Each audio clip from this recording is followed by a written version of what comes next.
T.S. Eliot, the poet, dramatist and critic, founded the Criterion, the source of this essay, in 1922 and ran it until it folded in 1939.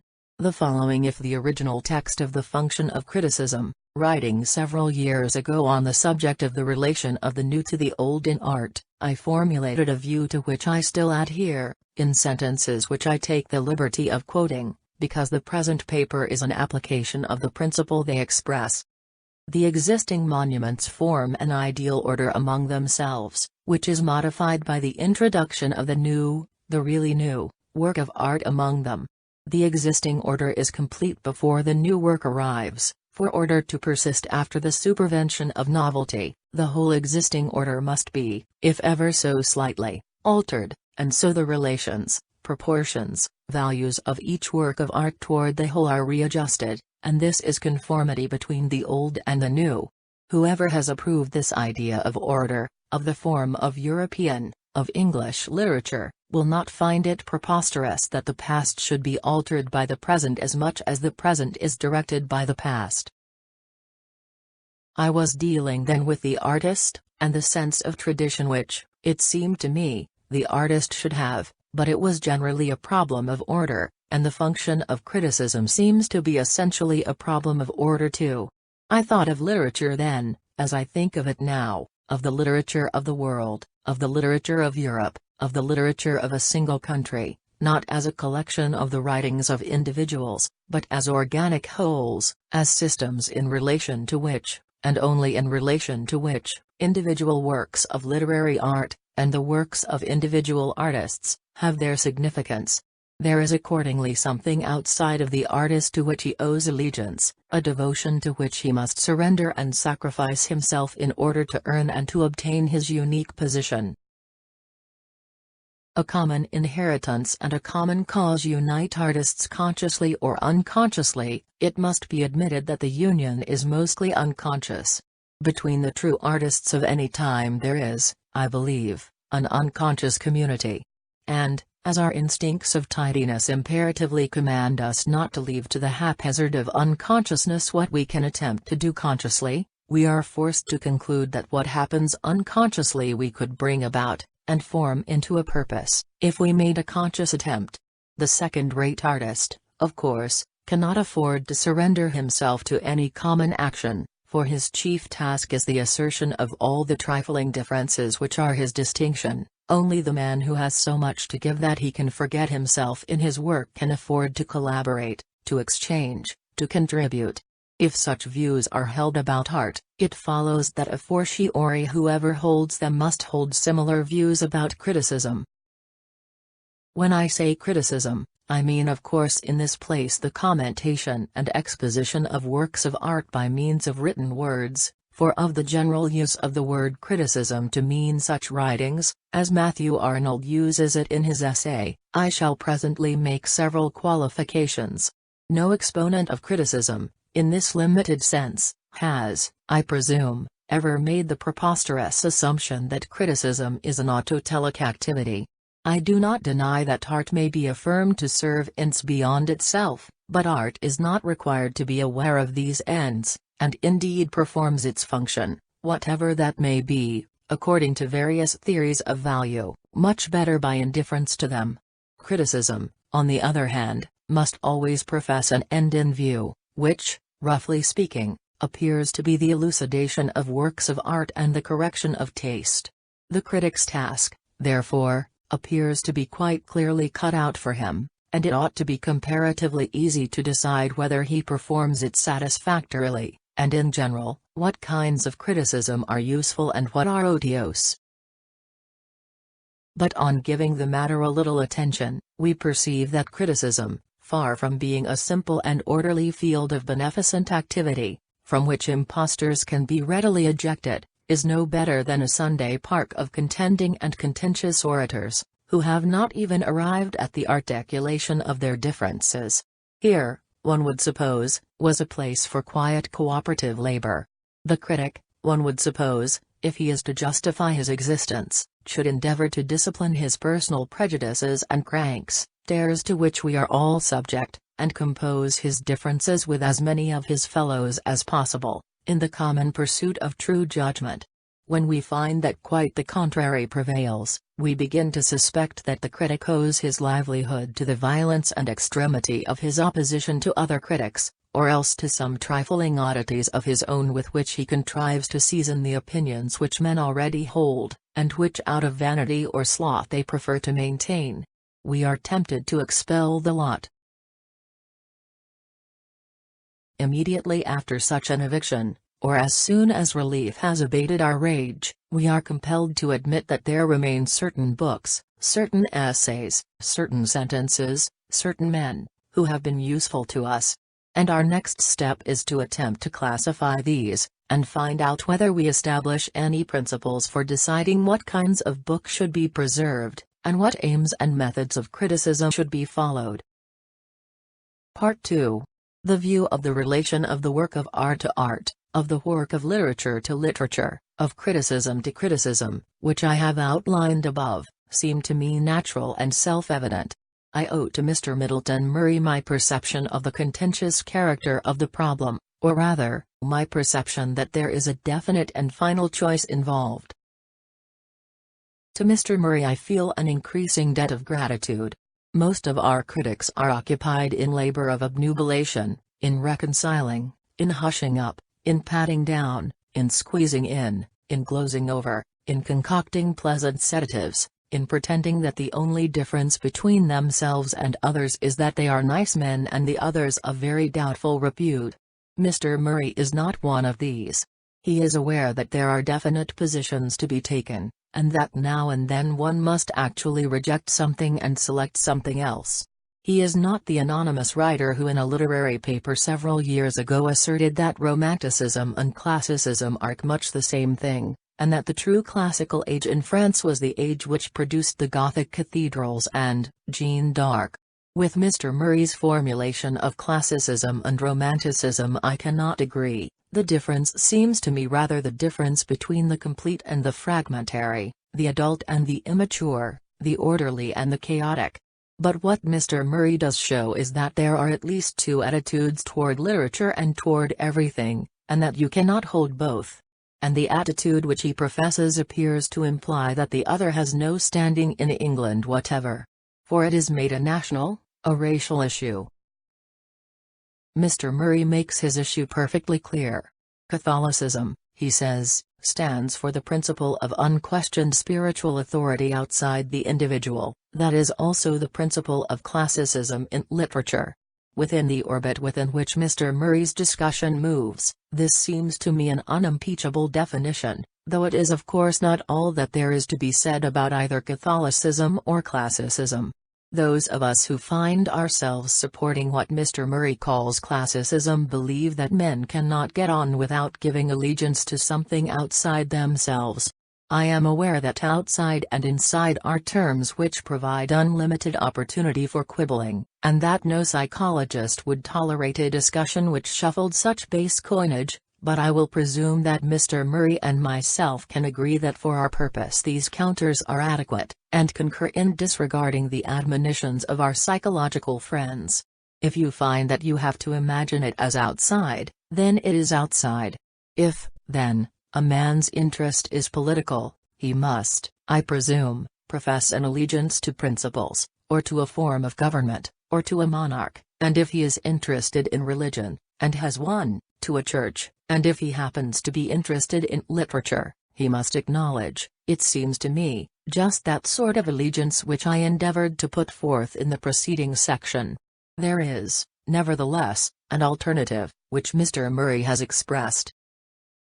The English writer, the English divine, the English statesman, inherit no rules from their forebears, they inherit only this, a sense that in the last resort they must depend upon the inner voice. This statement does, I admit, appear to cover certain cases, it throws a flood of light upon Mr. Lloyd George. But why in the last resort? Do they, then, avoid the dictates of the inner voice up to the last extremity? My belief is that those who possess this inner voice are ready enough to hearken to it, and will hear no other.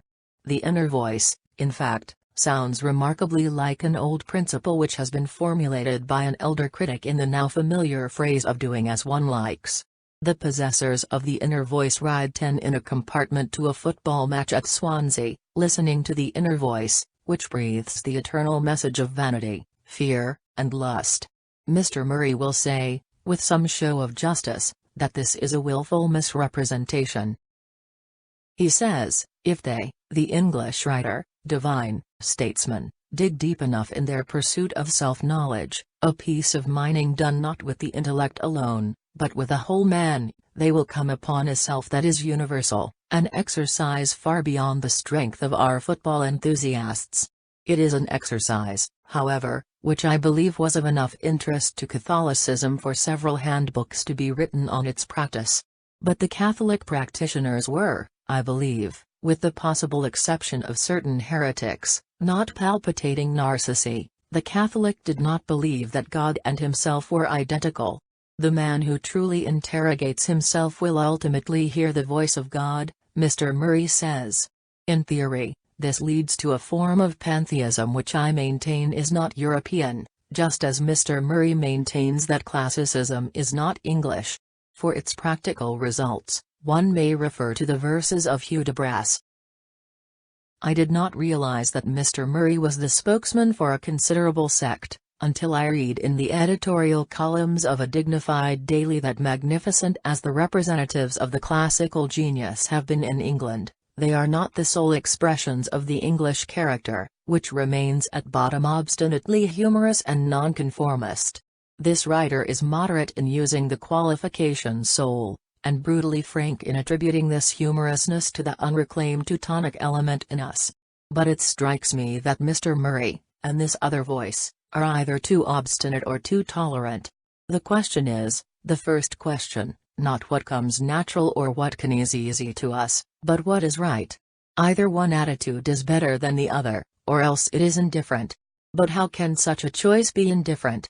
Surely the reference to racial origins, or the mere statement that the French are thus, and the English otherwise, is not expected to settle the question, which, of two antithetical views, is right. And I cannot understand why the opposition between classicism and romanticism should be profound enough in Latin countries. Mr. Murray says it is, and yet of no significance among ourselves. For if the French are naturally classical, why should there be any opposition in France, any more than there is here? And if classicism is not natural to them, but something acquired, why not acquire it here? Were the French in the year 1600 classical, and the English in the same year romantic? A more important difference, to my mind, is that the French in the year 1600 had already a more mature prose. Part 3. This discussion may seem to have led us a long way from the subject of this paper. But it was worth my while to follow Mr. Murray's comparison of outside authority with the inner voice. For to those who obey the inner voice, perhaps obey is not the word, nothing that I can say about criticism will have the slightest value. For they will not be interested in the attempt to find any common principles for the pursuit of criticism. Why have principles, when one has the inner voice? If I like it tiling, that is all I want, and if enough of us, shouting all together, like it, that should be all that you, who don't like it, ought to want. The law of art, said Mr. Clutton-Brock, is all case law. And we can not only like whatever we like to like but we can like it for any reason we choose. We are not, in fact, concerned with literary perfection at all. The search for perfection is a sign of pettiness, for it shows that the writer has admitted the existence of an unquestioned spiritual authority outside himself, to which he has attempted to conform. We are not in fact interested in art. We will not worship Baal. The principle of classical leadership is that obeisance is made to the office or to the tradition, never to the man. And we want, not principles, but men. Thus speaks the inner voice. It is a voice to which, for convenience, we may give a name, and the name I suggest is Whiggery. Part 4. Leaving then, those whose calling and election are sure, and returning to those who shamefully depend upon tradition and the accumulated wisdom of time, and restricting the discussion to those who sympathize with each other in this frailty, we may comment for a moment upon the use of the terms critical and creative by one whose place, on the whole, is with the weaker brethren. Matthew Arnold distinguishes far too bluntly, it seems to me, between the two activities. He overlooks the capital importance of criticism in the work of creation itself. Probably, indeed, the larger part of the labor of an author in composing his work is critical labor, the labor of sifting, combining, constructing, expunging, correcting, testing. This frightful toil is as much critical as creative. I maintain even that the criticism employed by a trained and skilled writer on his own work is the most vital, the highest kind of criticism, and, as I think I have said before, that some creative writers are superior to others solely because their critical faculty is superior. There is a tendency, and I think it is a Whiggery tendency, to decry this critical toil of the artist, to propound the thesis that the great artist is an unconscious artist, unconsciously inscribing on his banner the words muddle through. Those of us who are inner deaf mutes are, however, sometimes compensated by a humble conscience, which, though without oracular expertness, counsels us to do the best we can, reminds us that our compositions ought to be as free from defects as possible, to atone for their lack of inspiration, and, in short, makes us waste a good deal of time.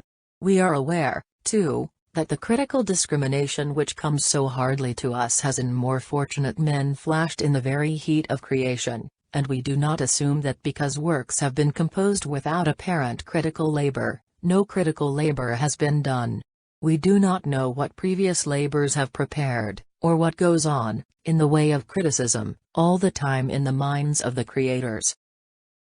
But this affirmation recoils upon us. If so large a part of creation is really criticism, is not a large part of what is called critical writing really creative? If so, is there not creative criticism in the ordinary sense? The answer seems to be, that there is no equation. I have assumed as axiomatic that a creation, a work of art, is autotelic, and that criticism, by definition, is about something other than itself. Hence you cannot fuse creation with criticism as you can fuse criticism with creation. The critical activity finds its highest, its true fulfillment in a kind of union with creation in the labor of the artist. But no writer is completely self-sufficient, and many creative writers have a critical activity which is not all discharged into their work. Some seem to require to keep their critical powers in condition for the real work by exercising them miscellaneously, others, on completing a work, need to continue the critical activity by commenting on it. There is no general rule. And as men can learn from each other, so some of these treatises have been useful to other writers. And some of them have been useful to those who were not writers. At one time I was inclined to take the extreme position that the only critics worth reading were the critics who practiced, and practiced well, the art of which they wrote. But I had to stretch this frame to make some important inclusions, and I have since been in search of a formula which should cover everything I wished to include, even if it included more than I wanted. And the most important qualification which I have been able to find, which accounts for the peculiar importance of the criticism of practitioners, is that a critic must have a very highly developed sense of fact. This is by no means a trifling or frequent gift. And it is not one which easily wins popular commendations. The sense of fact is something very slow to develop, and its complete development means perhaps the very pinnacle of civilization. For there are so many spheres of fact to be mastered, and our outermost sphere of fact, of knowledge, of control, will be ringed with narcotic fancies in the sphere beyond. To the member of the Browning study circle, the discussion of poets about poetry may seem arid, technical, and limited. It is merely that the practitioners have clarified and reduced to a state of fact all the feelings that the member can only enjoy in the most nebulous form. The dry technique implies, for those who have mastered it, all that the member thrills to, only that has been made into something precise, tractable, under control. That, at all events, is one reason for the value of the practitioner's criticism. He is dealing with his facts, and he can help us to do the same. And at every level of criticism I find the same necessity regnant. There is a large part of critical writing which consists in interpreting an author, a work. This is not on the level of the study circle either. It occasionally happens that one person obtains an understanding of another, or a creative writer, which he can partially communicate, and which we feel to be true and illuminating. It is difficult to confirm the interpretation by external evidence. To anyone who is skilled in fact on this level there will be evidence enough. But who is to prove his own skill? And for every success in this type of writing there are thousands of impostures. Instead of insight, you get a fiction. Your test is to apply it again and again to the original, with your view of the original to guide you. But there is no one to guarantee your competence, and once again we find ourselves in a dilemma. We must ourselves decide what is useful to us and what is not, and it is quite likely that we are not competent to decide. But it is fairly certain that interpretation, I am not touching upon the acrostic element in literature, is only legitimate when it is not interpretation at all, but merely putting the reader in possession of facts which he would otherwise have missed. I have had some experience of extension lecturing, and I have found only two ways of leading any pupils to like anything with the right liking: to present them with a selection of the simpler kind of facts about a work, its conditions, its setting, its genesis, or else to spring the work on them in such a way that they were not prepared to be prejudiced against it. There were many facts to help them with Elizabethan drama. The poems of T.E. Hume only needed to be read aloud to have immediate effect. Comparison and analysis, I have said before, and Remy de Gourmont has said before me, a real master of fact. Sometimes, I am afraid, when he moved outside of literature, a master illusionist of fact, are the chief tools of the critic. It is obvious indeed that they are tools, to be handled with care, and not employed in an inquiry into the number of times giraffes are mentioned in the English novel. They are not used with conspicuous success by many contemporary writers. You must know what to compare and what to analyze. The late Professor Kerr had skill in the use of these tools. Comparison and analysis need only the cadavers on the table, but interpretation is always producing parts of the body from its pockets, and fixing them in place. And any book, any essay, any note in Notes and Queries, which produces a fact even of the lowest order about a work of art is a better piece of work than 9/10ths of the most pretentious critical journalism, in journals or in books. We assume, of course, that we are masters and not servants of facts, and that we know that the discovery of Shakespeare's laundry bills would not be of much use to us, but we must always reserve final judgment as to the futility of the research which has discovered them, in the possibility that some genius will appear who will know of a use to which to put them. Scholarship, even in its humblest forms, has its rights. We assume that we know how to use it, and how to neglect it. Of course the multiplication of critical books and essays may create, and I have seen it create, a vicious taste for reading about works of art instead of reading the works themselves. It may supply opinion instead of educating taste. But fact cannot corrupt taste. It can at worst gratify one taste, a taste for history, let us say, or antiquities, or biography, under the illusion that it is assisting another. The real corrupters are those who supply opinion or fancy, and Goethe and Coleridge are not guiltless, for what is Coleridge's Hamlet? Is it an honest inquiry as far as the data permit, or is it an attempt to present Coleridge in an attractive costume? We have not succeeded in finding such a test as anyone can apply. We have been forced to allow ingress to innumerable dull and tedious books, but we have, I think, found a test which, for those who are able to apply it, will dispose of the really vicious ones. And with this test we may return to the preliminary statement of the polity of literature and of criticism. For the kinds of critical work which we have admitted, there is the possibility of cooperative activity, with the further possibility of arriving at something outside of ourselves, which may provisionally be called truth. But if anyone complains that I have not defined truth, or fact, or reality, I can only say apologetically that it was no part of my purpose to do so, but only to find a scheme into which, whatever they are, they will fit, if they exist.